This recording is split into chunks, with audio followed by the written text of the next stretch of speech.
tout le monde. Nouveau Facebook Live, on en fait un autre et vous avez peut-être remarqué que notre ami Mathieu a changé de profil un petit peu.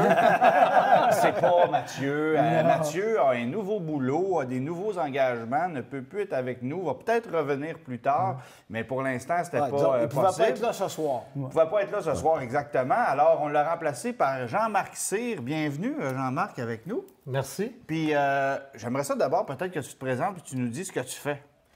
Moi, je suis un représentant technique en outillage et équipement. Je travaille pour la compagnie G2S, que beaucoup de monde connaît.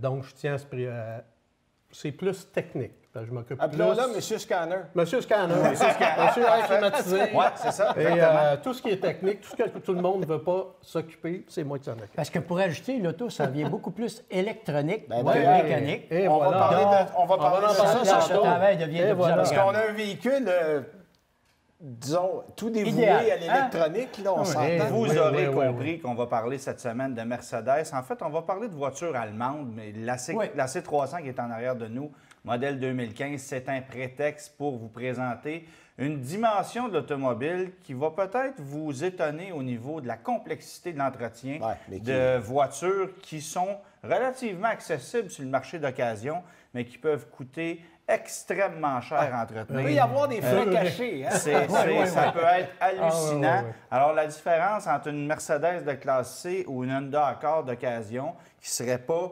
bien plus chère l'une que l'autre, souvent, on va avoir des surprises. Tu vas nous parler de ça, évidemment? Ben oui, malheureusement, ça va des coûter pièces. cher des fois.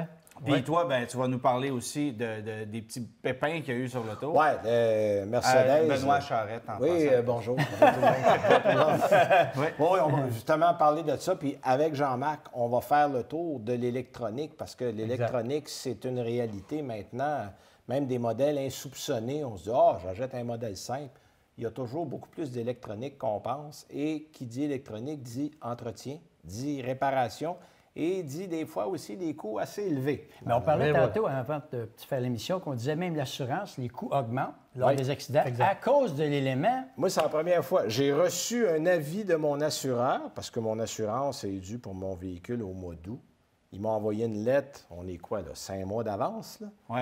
Que mes assurances vont augmenter. Oui, mais c'est vrai pour tout le monde. Oui, non, mais c'est la première fois qu'on m'avertit d'avance. Puis là, on s'entend, là, j'ai pas eu d'accident, j'ai pas eu de réclamation, rien dans l'année. Ça, Benoît, là, c'est tout à fait normal parce que plus ça va, plus les véhicules sont tellement équipés électroniquement. Voilà. Puis ce que le monde veut aussi, ils aiment ça, la technologie. Les coûts mais les coûts de réparation, après, c'est ça. Puis c'est un peu de ça qu'on va parler. Puis le coût moyen d'une réparation, tu sais, on donnait l'exemple d'un véhicule maintenant sous le pare-choc avant. Tu as un régulateur de vitesse intelligent, ça veut dire que tu as un radar, un sonore, des caméras.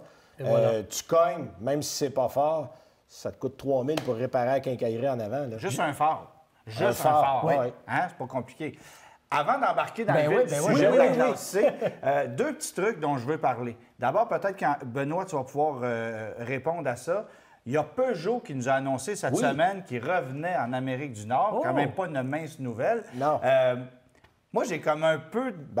écoute... Ça va... On annonce que la marque va avoir des véhicules à vendre ici en Amérique du Nord en 2026. Voilà. Alors, y crois-tu? Bon, c'est Carlos Tavares, qui est le président de PSA, qui a fait l'affirmation. Il faut comprendre deux choses de Peugeot. Peugeot, en ce moment, financièrement, ça va pas bien. Ça va vraiment pas Quand ça va pas bien, tu fais quoi? Tu te dis, OK, notre marché domestique est pas mal saturé. On va essayer d'aller vendre des autos ailleurs pour étendre notre marché. Puis il y a deux marchés que tu veux aller chercher quand tu es un constructeur l'Amérique du Nord et la Chine. Et la Chine. Voilà. Peugeot fonctionne déjà pas pire en Chine. Ils sont partis en 1991. Rappelez-vous la 504, qui était à peu près le dernier modèle en 94. La 405. Ah oui, excuse, j'ai dyslexie. J'ai mis mes numéros. Mais 91, c'est en dernière année, puis ils sont vraiment partis la queue entre les jambes. Il n'y a plus personne qui achetait ça. Revenir, ça implique que tu devras avoir un réseau. Un réseau de concessionnaires. On s'entend là, à 10 millions et plus de la concession. Bon, ils vont peut-être y aller de façon plus modeste, mais on s'entend que c'est quelques millions par concession qui rouvrent. Est-ce qu'ils veulent passer par un autre constructeur? Ça aussi, ça se peut. Puis 2026, là, on s'entend, c'est dans 7 ans. Il y a beaucoup d'eau qui peut couler sous les ponts d'ici ce temps-là. Que... La concurrence n'est plus ce qu'elle était en 1991. Tu arrives dans un marché, parce que l'Amérique du Nord, c'est un marché mature. Oui. Donc, des parts de vente que tu vas chercher, tu vas y chercher un autre. Tu n'inventes pas un marché. Mature est compétitif. Et très compétitif. Puis, il faut penser au nombre de constructeurs et de marques qui ont disparu dans les dernières années.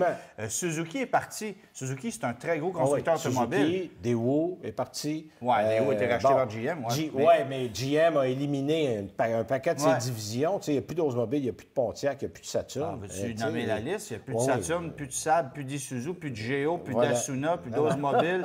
GM, pour tuer des marques, c'est comme le Parti québécois qui suit des candidats, c'est un après l'autre. Saab est parti aussi. C'était pas réellement de Alors, donc, écoute, quand je verrai une affiche de Peugeot, j'y croirai. Pour le moment, je suis encore très sceptique. Bon, d'accord avec toi. Deuxième sujet important, et ceux qui ont le temps, un peu plus tard ce soir, 21h, ne manquez pas JE à TVA, parce qu'on a réalisé, je m'implique là-dedans, mais j'ai pas beaucoup de mérite. Il va y avoir un excellent reportage sur le trafic d'odomètres. On en a parlé dans le Journal de Montréal, sur les sites web aujourd'hui.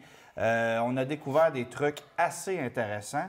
Puis je trouve ça drôle de parler de ça parce qu'évidemment, on a derrière nous une voiture qui fait partie de celles qui sont peut-être un peu plus difficiles à trafiquer, quoique les malfaiteurs et ceux qui veulent le faire sont quand même capables d'opérer. Ça prend un programme spécial pour les Mercedes. Pour ça. Oui. Puis parce en 30 secondes, reculer une voiture il y a 15-20 ans, quand c'était des compteurs mécaniques, ça prenait une drill, un peu de patience, puis on regardait si les chiffres étaient... on n'est plus là. Aujourd'hui, ça prend 4 minutes. Vous branchez ça dans le système $OBD2. Vous pouvez même vous commander sur Internet, sur eBay, un petit bidule qui va coûter 300 $. Vous branchez ça dans votre voiture. Vous ne savez pas comment ça marche trop. Pas de problème, la vidéo est sur YouTube. Vous allez voir ça. Vous branchez ça, et 5 minutes après, c'est réglé. Alors, c'est à ce point ridicule. Fait qu'imaginez quelqu'un qui est habitué, combien il en fait d'une journée. Mais avec une Mercedes, tu ne peux pas faire ça.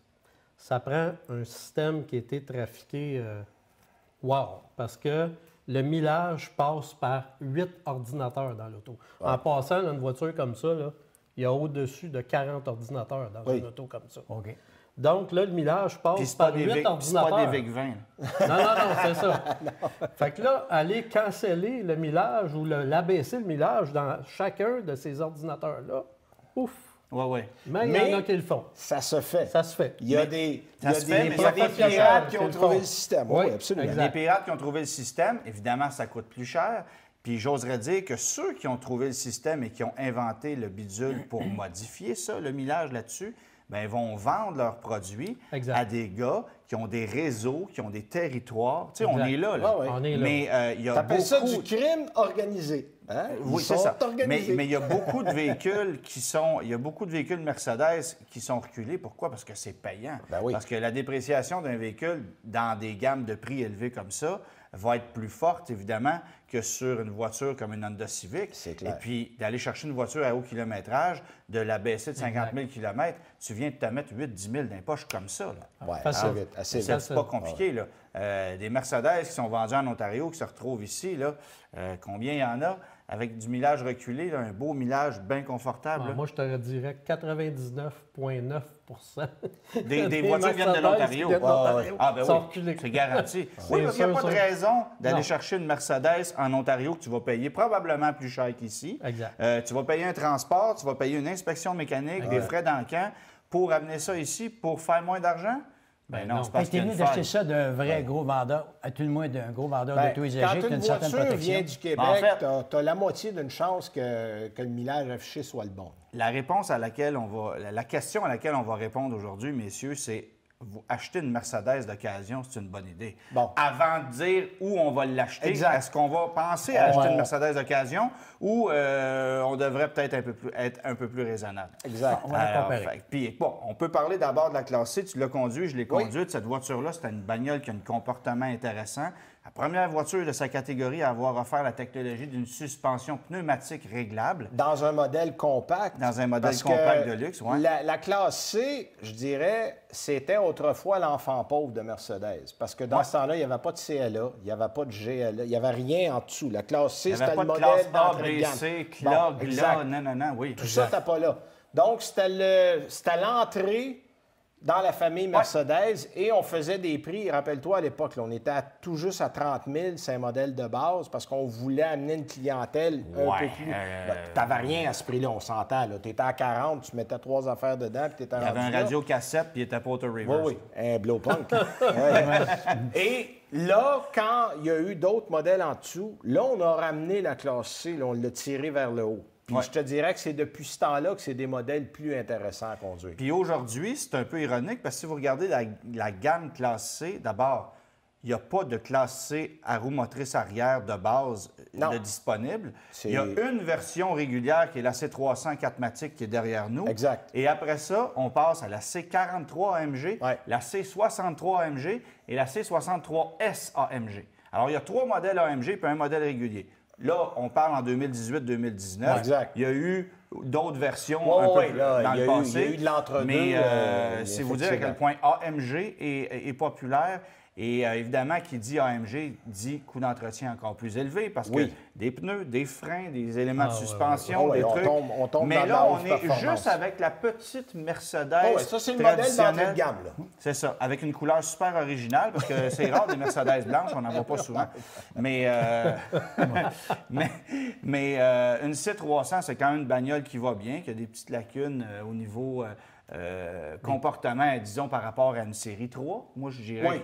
En fait, on est plus axé sur le confort, alors que BMW a toujours privilégié la dynamique, la performance. On axe Mais on s'en rapproche de plus en plus. Avec les modèles AMG, là, on est là. Les modèles réguliers, un peu moins. Les modèles... Parce qu'une 663 AMG, c'est une sérieuse bagnole. C'est une moyenne fusée. Oui. Puis c'est sportif. C'est très sportif. Parce que ce sont des voitures payantes à vendre et à fabriquer, on n'a pas juste des berlines. Coupé, cabriolet, familial, dans différentes versions. On rêverait d'avoir une gamme aussi large que ça pour une Honda Civic ou une Corolla, mais Mercedes, au fil des ans, est devenu un généraliste. Parce que pour survivre dans le monde automobile aujourd'hui, il faut que tu tires large. Et c'est pour ça qu'on a un généraliste premium. Regarde, là, prends une CLA ou prends une B. Les modèles partent dans les 30 000. Tu prends ça, puis tu compares à une Accord bien équipée. On est à la même place. Oui. Une classe C en location, flambant neuve, c'est à peine plus cher qu'une Honda Accord tout équipée. Quand je te dis généraliste, c'est ça. Tu arrives dans la même arène que des domestiques, des GM, des Ford, des Honda, des Toyota. Parce que tu veux aller chercher une clientèle. Tu sais, avant, là, tu rentrais chez Mercedes, tu n'avais rien en bas de 50, 60 000. Là. Non, tu portais des jeans, on te revirait de bord. On te regardait pas. Tu peux y aller en pantalon de jogging, il n'y a pas de problème. Oui, heureusement. En somme, comme voiture, c'est un bon format. C'est un bon format, c'est une voiture qui se vend bien. Évidemment que les parts de marché baissent un peu parce qu'on s'en va tous dans le VUS compact. C'est le GLC. Mais le GLC, là, comprenez quelque chose, c'est exactement le même véhicule avec une autre carrosserie. Oui, c'est le même châssis, même mécanique, même plateforme, mêmes éléments de suspension. C'est le centre de gravité qui change puis le dégagement au niveau de la tête. À part de ça, c'est le même produit. On a beau appeler ça un camion, là. C'est la même affaire que ça. Puis ça se vend en plus parce que les gens aiment le look, la position de conduite, le faux sentiment de sécurité. Vendent ce que les gens veulent acheter. Hein? Mais là, je ne veux pas vous couper votre partie. Là, il faudrait poser des questions. Oui. Parce qu'on a déjà parti pas mal. On est craqué. On est craqué. Bien là, la première chose, c'est que moi, c'est lui que je veux entendre. Parce que il y a beaucoup de petits trucs qu'on va découvrir sur cette voiture-là. Écoute, l'entretien d'une Mercedes, pour ceux qui pensent acheter ça usagé, on va essayer de... Peut-être qu'on va dégonfler votre ballon. Mais c'est valable pour beaucoup de modèles. L'électronique est rendue de plus en plus présente. Je pense qu'on va prendre 2 minutes, Jean-Marc, on va en parler. Puis entre-temps, si vous avez des questions, commencez à nous envoyer ça. Parce que après, vous allez nous parler des pièces. Si votre question, c'est comment on fait pour reculer une voiture de même, mais on y répondra une autre fois. Bon, Jean-Marc, viens, on va aller voir ça. Oui. Bon, là, évidemment, on parle d'électronique parce que l'électronique, c'est une réalité. Là. Évidemment, les Allemands ont probablement été les premiers à en mettre en quantité industrielle de l'électronique. Exact. Mais aujourd'hui, quand on parle réparation, entretien, il faut passer par l'électronique. On n'a pas le choix. On n'a pas le choix. Puis toi, c'est ta spécialité, c'est ça que tu fais. Ah oui. Moi, je ne fais strictement que ça. J'apprends, dans le fond, je vais montrer aux garagistes l'équipement que ça prend pour être capable de réparer aujourd'hui les véhicules qui sont full électroniques d'aujourd'hui. Ben, regarde, tu disais tantôt, là, il y a 40 ordinateurs dans cette auto-là. Je suis sûr que la plupart des gens qui écoutent se disent 40 ordinateurs. Puis tu en as dont le rôle... Il y en a plus. Là. Oui. Puis tu en as là-dedans dont le rôle, c'est uniquement de faire la gestion des autres ordinateurs. Exact. Alors, quand il faut reprogrammer, parce que tu as différentes étapes. Là, exact. On a le réapprentissage. Oui. Qui pour... Ça, c'est quoi, là? Un exemple de réapprentissage, là, ça peut être quoi? Je remplace une batterie. OK. Qui aujourd'hui, dans ces véhicules-là, les batteries sont comme soit dans la valise, en dessous du siège. Puis c'est des batteries AGM. Là, pour ceux qui connaissent ça, ne mettez pas une batterie ordinaire là-dedans, non, là, ça ne marche pas. Là. Alors là, il faut faire un réapprentissage pour dire à l'ordinateur, j'ai mis une nouvelle batterie. Parce que si je ne fais pas ça, bien, la batterie neuve, elle ne restera pas longtemps. Elle va donc, surchauffer. Ah, à ce point-là? Oui. Ah oui, à ce point-là. Et elle ne t'offrera pas longtemps. Oui, parce que l'ordinateur, lui, va dire à l'alternateur, plus que la batterie est usée, charge plus. OK, fait il va tenir ça au fond là, tout si le tu temps. ne vas pas lui dire j'ai mis une batterie neuve, là, oublie ça. Il continue à charger dans donc, le fond. Ça, c'est un réapprentissage. Ça, c'est un réapprentissage. Après ça, tu as une reprogrammation. Ensuite, tu as une reprogrammation si, on parle de quarantaine d'ordinateurs, mais s'il faut remplacer un de ces ordinateurs-là, ça prend une reprogrammation. Dans le fond, une reprogrammation, c'est quoi? C'est avec un équipement comme ça et une boîte qu'on appelle aujourd'hui J2534. Ben oui, le nom est là. Oui. C'est un protocole de communication. C'est un ECU, là. C'est le module de contrôle du véhicule. C'est en plein ça. Dans le fond, lui, sa job, là, c'est parce que lui, il ne parle pas le même langage que l'auto. OK. Fait que lui, là, il transmet ça dans la bonne langue. C'est le traducteur. C'est le traducteur, c'est ça. C'est vrai, ça. C'est bon. C'est ça. Puis là, après ça, tu as la reprogrammation, tu as de la programmation. La programmation, là, ça va être d'aller mettre, dans le fond, une nouvelle mise à jour dans l'ordinateur de bord principal du véhicule, qui est le ECM ou le PCM. OK. Puis ça, là, ça peut être suite à une collision, un accident, changement de pièce. Ou même une réparation. Même une réparation, on va regarder sur nos logiciels comme Mitchell ou AllData. Ils vont nous dire, OK, ça prend une nouvelle programmation. Au PCM. Tu as des rappels souvent. Là, exact. C'est une programmation. Oui, on l'a ici. Là. Fait que là, on l'a là. Ça veut dire que là, on va aller se brancher avec un portable et la fameuse boîte du 2534 que j'ai parlé tantôt. Et on va aller chercher la programmation.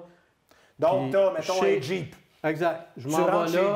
J'ai besoin de faire une programmation sur le PCM pour régler un problème de consommation, whatever.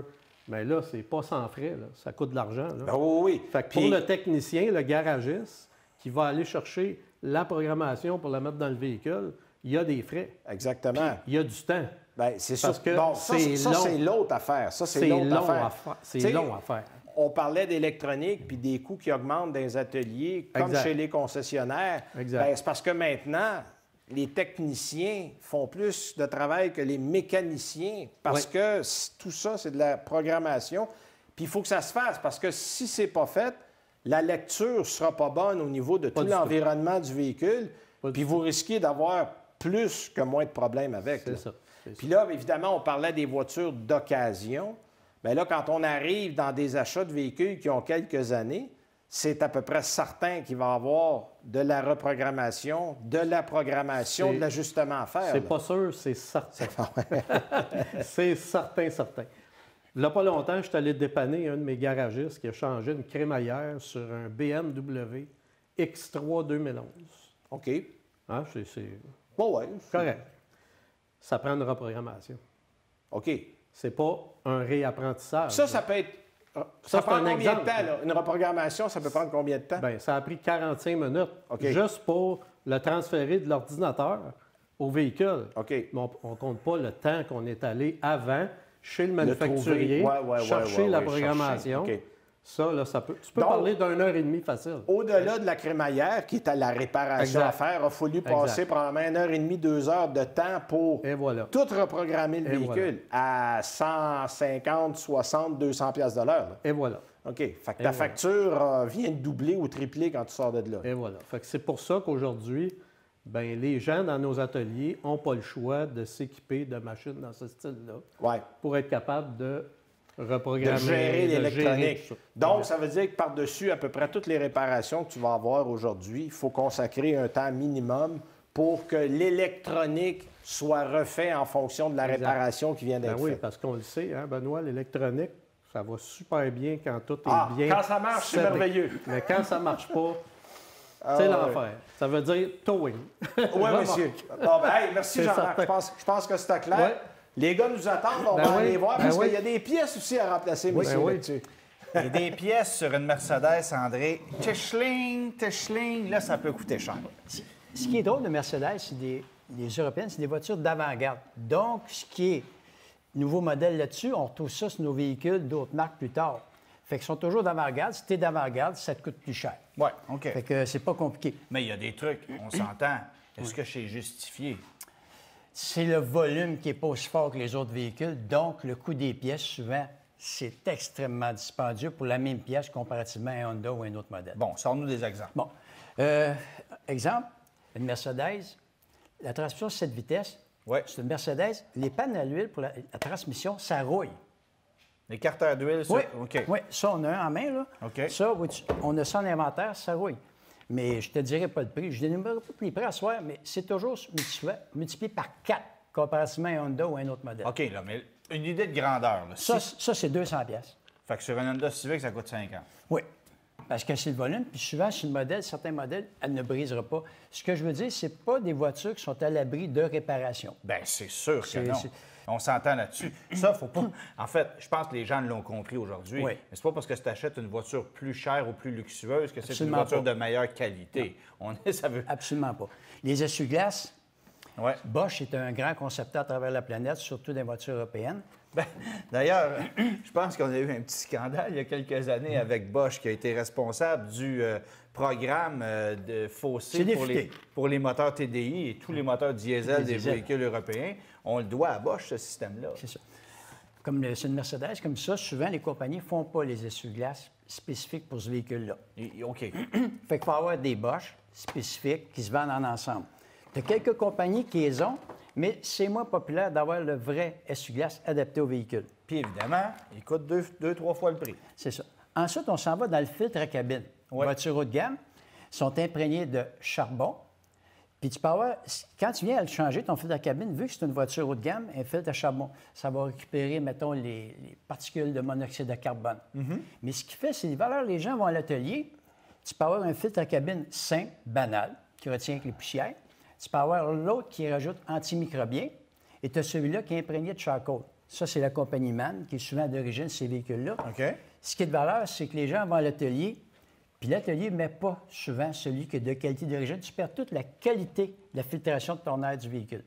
Puis, tu sais, dans une ère, André, où les gens vont louer une Mercedes sur 48 mois à 600 $ par mois, faire l'entretien minimum, redonner les clés, l'auto va se retrouver chez un marchand de véhicules d'occasion ou chez un concessionnaire Mercedes qui va la revendre comme véhicule d'occasion.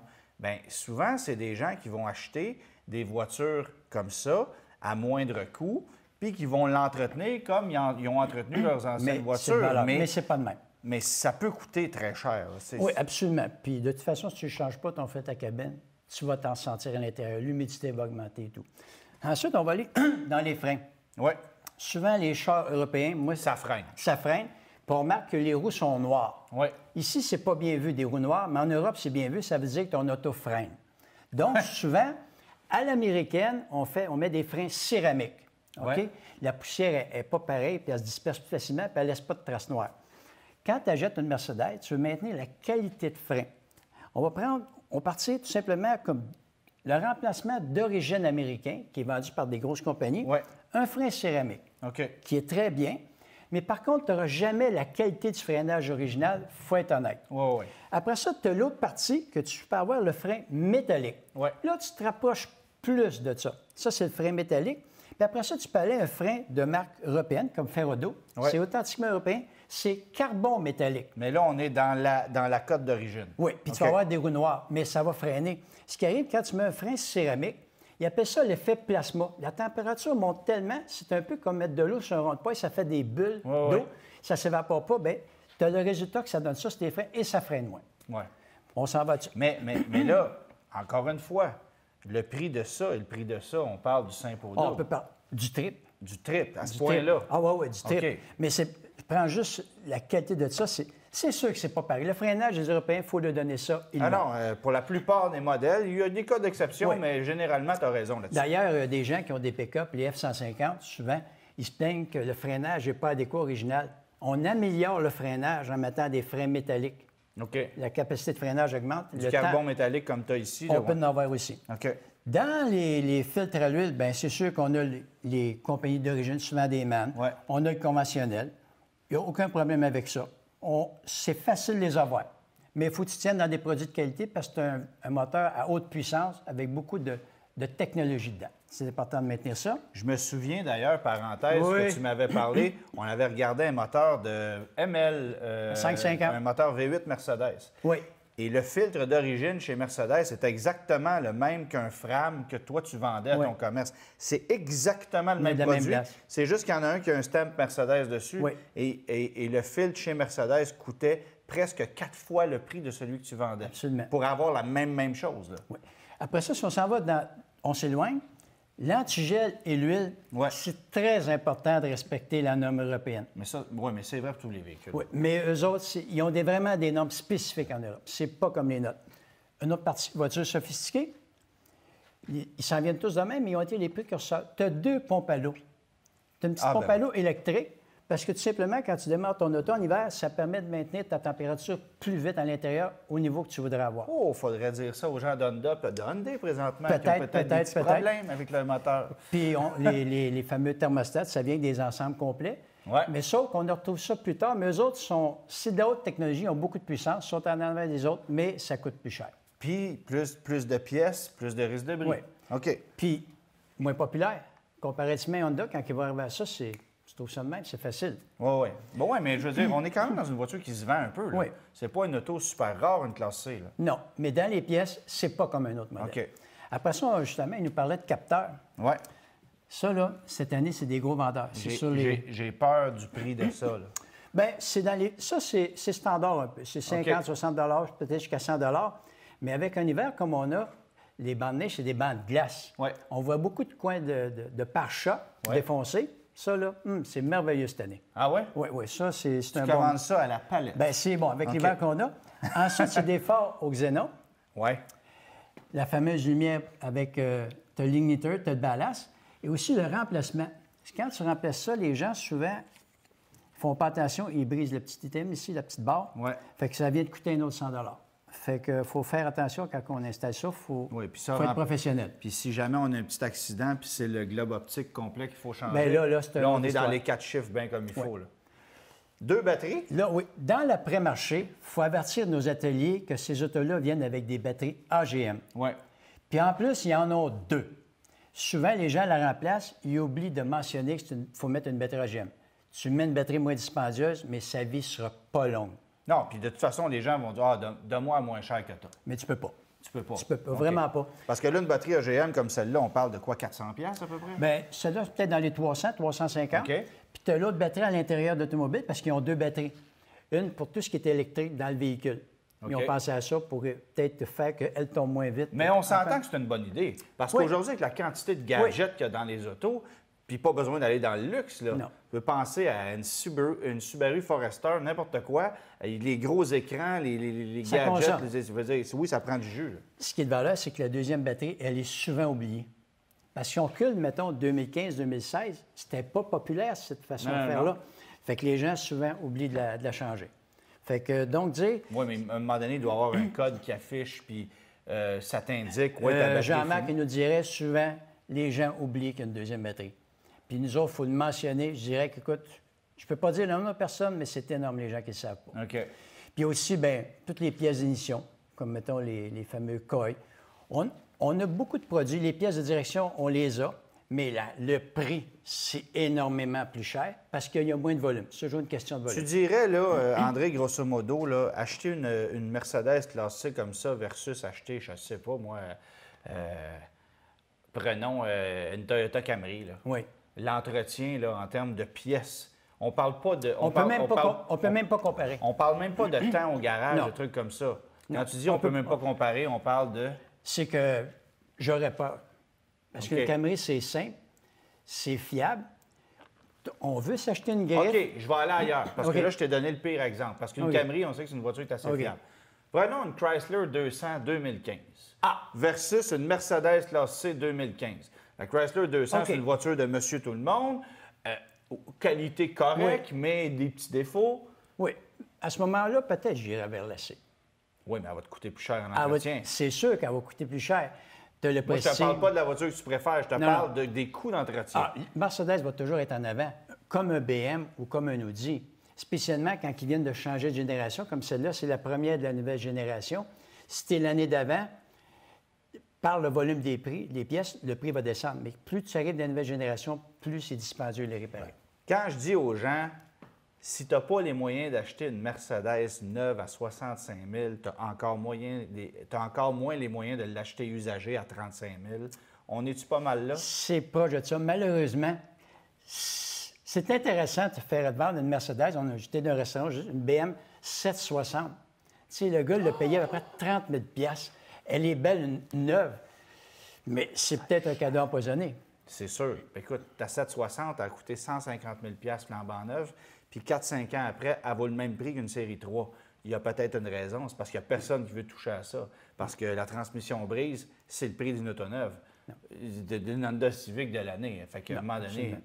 Puis, mais en même temps, toi, t'aimes ça. Bien, écoute, mais il faut prendre que 2016, par rapport à un modèle aujourd'hui qu'on va voir 2018 dans les nouveaux véhicules, on devient standard dans la façon de faire. Ouais. Fait que les coûts, à un moment donné, ils vont se rapprocher. C'est seulement une question de volume ou de faiblesse. Tu sais, les suspensions, après ça, c'est quelque chose de bien, par exemple. C'est quelque chose de bien, mais quand tu es prêt à changer avec l'état de nos routes, c'est sûr que ça vient de te coûter cher. On retourne voir les gars? Oui, on va aller jaser. Fait que vous m'avez convaincu de ce que je savais déjà. Fait que tu vas continuer. Tu t'embarques dans un paquet de troubles quand tu achètes ça d'occasion. Fait que tu vas continuer à louer des Audi neuves plutôt qu'à en acheter d'occasion. C'est ça que tu es en train de me dire? Quand la garantie est finie. C'est ça. Tu es d'accord avec ça? As-tu quoi ajouter là-dessus? Bien, moi, je voulais juste revenir sur les batteries. Oui. Pourquoi AGM? C'est parce que la plupart du temps, elles sont placées dans le véhicule. À l'intérieur de l'habitacle. Oui, exact. Puis les batteries AGM n'ont pas d'émanation. Non. Exact. C'est pour ça qu'il faut mettre une batterie AGM. C'est très important. Récupère plus vite. Oui, c'est plus cher, mais... Oui, puis c'est une batterie qui a une meilleure puissance puis qui dure plus Mais longtemps. rappelle-nous un peu le procédé d'une batterie AGM versus une batterie ordinaire et ses avantages. Une batterie ordinaire, c'est une batterie à l'électrolyte, à l'acide. Les bonnes vieilles batteries là, qu'on a depuis des Tandis années. qu'une batterie AGM, ben c'est des éponges qu'il y a dedans. C'est des L'électrolyte éponges est gélifiées. coincé. OK. C'est ça. C'est Fait absorbé. que si le véhicule est cogné ou n'importe quoi, puis en plus que les batteries sont dans le véhicule, il n'y a plus d'écoulement. OK. Fait que là, les risques de brûlure, il n'y en a Parce que plus, l'acide c'est qui fini. coule, ça brûle un petit peu. Ça brûle un petit peu pas mal. Fait que c'est fini, ça. Exact. Hey, on prend-tu des questions? On va prendre quelques questions. Absolument. On a juste des commentaires, mais là, des questions. Ça fait 3 ans que j'ai un GLK 2013, aucun problème, un changement d'huile par année. Ouais. Ça dépend du millage qu'il fait dans l'année. Hein? C'est toujours en fonction du millage. Disons qu'une fois par année, c'est un minimum. Peu importe si tu roules ou pas. Absolument. Oui, parce que de l'huile, ça se contamine en passant. Là. Mais Là, nous, je sais qu'il y en a des questions qui rentrent, mais là, c'est que mon iPad, il ne marche pas. Ah! Hein? Il ne régénère pas. C'est comme si ton signal Internet ne fonctionnait pas. Fait que, il y en a d'autres qui rentrent, mais malheureusement, ça ne fonctionne pas. Parce qu'on en a là, des questions, je le sais, mais je ne les vois pas physiquement. Bon. Fait qu'on peut en inventer, à savoir une Mercedes comme ça, est-ce que c'est un bon produit à acheter d'occasion? Parce qu'on les voit arriver au bout de 3 ans de location ou 4 ans de location. Tantôt, tu as touché un point qui, moi, m'a allumé. Les gens en location, généralement, ne prennent pas tellement soin de leur véhicule. Les gens vont avoir ça 3 ans. La moyenne est de 3 ans là-dessus. Il y a des 4 ans, là, mais c'est surtout de 3 ans. C'est ça. Fait que les 3 ans, tu te dis, bon, OK, c'est correct, tu n'as peut-être pas changé ton huile au bon moment, tu n'as pas trop fait d'entretien. Le problème, c'est que la personne qui va aller le chercher après, là, les problèmes vont sortir. On va en subir les au niveau conséquences. Parce que de l'électronique, c'est comme n'importe quoi, il faut que ça soit régulièrement mis à jour. Il y a des compagnies comme Tesla que les mises à jour se font tout seules. Tu te lèves un matin, puis ton système a été reprogrammé. Exact. Puis je pense que, Jean-Marc, tu me corrigeras, mais on s'en va vers ça pour tout le monde à un moment donné. Qu'on s'en va vers ça. Ah ouais. Juste te dire l'équipement, hôtel, parce qu'il y a plusieurs compagnies, mais hôtel, c'est un produit qui est à la date. On garde ça en inventaire. Il y a des différentes séries d'hôtels, 906, 908, Elite, qui font différentes choses, là, haut de gamme.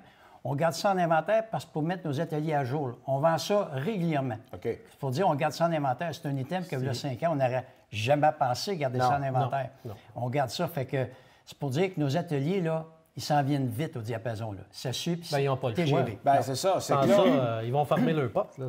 on voit de l'électronique maintenant dans le moindre véhicule. J'assistais au lancement de la nouvelle Altima cette semaine.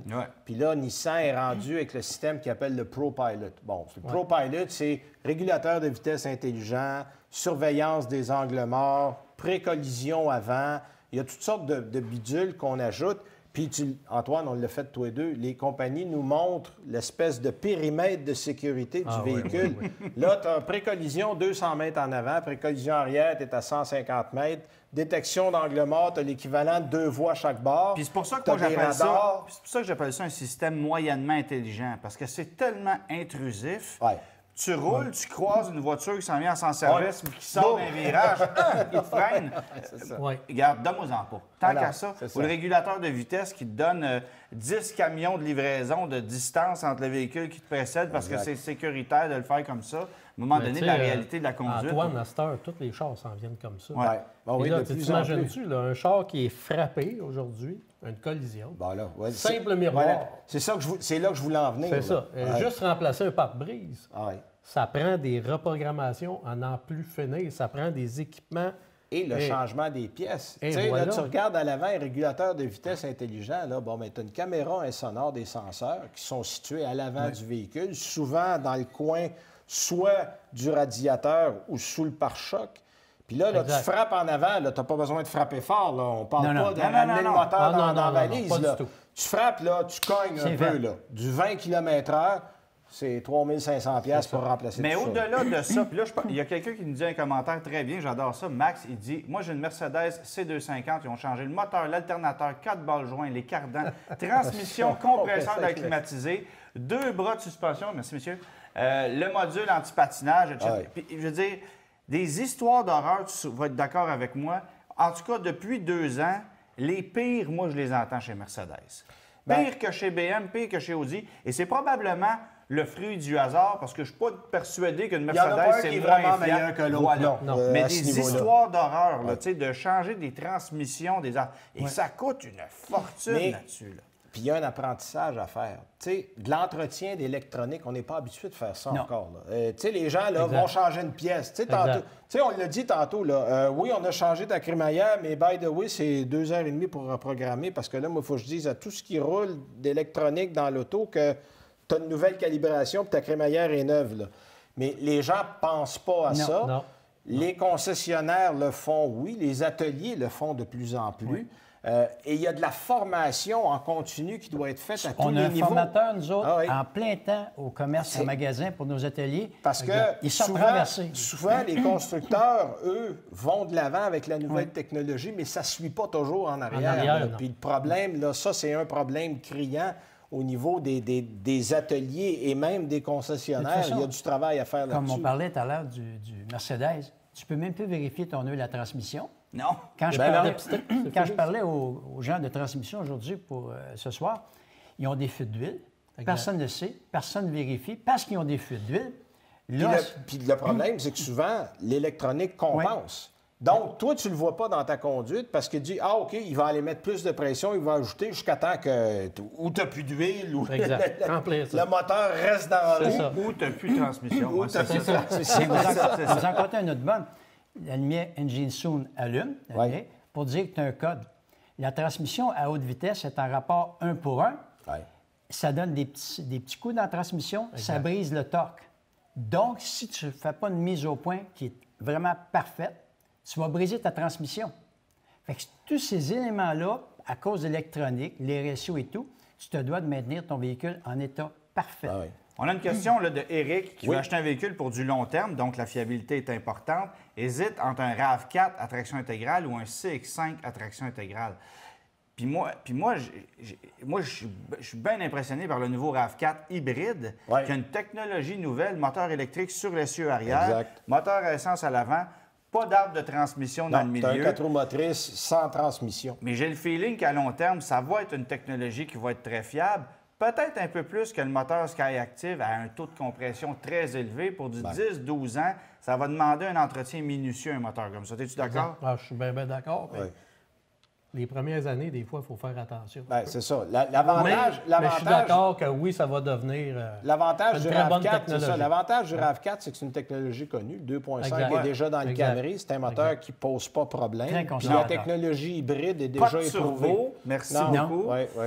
Non. En passant de Mais, véhicule, on a Marilyn de Floride qui nous écrit. Bonjour, les gens de la Une Floride. mise à jour Bonjour. sur le CRV. Oui. Oui. Bien, je parlais de pas de turbo, là. Alors, le CRV, il y en a un turbo et il y a des problèmes avec le moteur turbo. On manque de température dans le véhicule. Le moteur ne monte pas en température. Oui. L'essence se mélange dans l'huile. C'est un autre sérieux problème. C'est pas un Là, moteur 2 temps, ça? Oui, c'est ça. Non. Ah, OK. Alors, on a une reprogrammation reprogrammation, électronique qui fait en sorte qu'on modifie les paramètres. Là. Exact. Mais de ce que j'ai pu lire sur certains commentaires, l'effet négatif de ça, c'est que parfois la consommation d'essence augmente un peu. Un peu. On a calculé à peu près 1 litre au 100 de plus que Quand même. lorsque le véhicule roulait avant. Mais ça, c'est évidemment les commentaires de quelques personnes qui en ont. T'es mieux Mais de au nombre- consommer un peu plus, puis Ouais, avoir puis pas avoir chaud de dans le problème. véhicule. Ouais, Oui, c'est mais ça. à la base, tu achètes un CRV. Moi, ce qui m'enrage là-dedans, c'est qu'Honda, c'est un motoriste. Oui. Et là, on arrive avec des histoires comme ça. Avant Puis- d'acheter puis un Honda- Honda, tu savais que tu avais à peu près Ben le oui. meilleur Ouais. moteur sur Ben le oui. marché. Ouais. Puis Là, on a Honda est très peu réactif. Hein? C'est long avant qu'il règle le problème. Ils ont des Parce qu'il y a problèmes de suspension Ah sur ouais. les CRV, des problèmes de suspension sérieux sur les Civic SI, les Civic Sport, et on n'a pas de solution. Non, c'est un problème de conception. C'est pas la pièce n'arrive pas, c'est Non, qu'on non. ne sait pas quoi faire. Parce qu'ils ne peuvent pas mettre d'autres pièces que celle Si. qui est là. Fait qu'ils Maman, vont je changer J'ai les rien tuyaux. contre ça, les problèmes de compte. J'ai rien contre ça. Ben non, André, ben non, faut être positif. Ben non, c'est de la bonne clientèle. Mais lui, il n'y aura pas de problème de température, il est en Floride. Oui, exactement. Ça, Restez là avec votre CRV, c'est une bonne idée. une bonne Ici, idée. achetez-vous un RAV4. Question rapide, Benoît, parce que tu as conduit dans la classe A, toi. Oui. Choisirais-tu une classe A ou la Mini Cooper? Classe A. Tout de Classe A. suite? oui. Ah oui, en courant. D'abord, si la personne est assez jeune, c'est une vraie voiture de milléniaux. Là.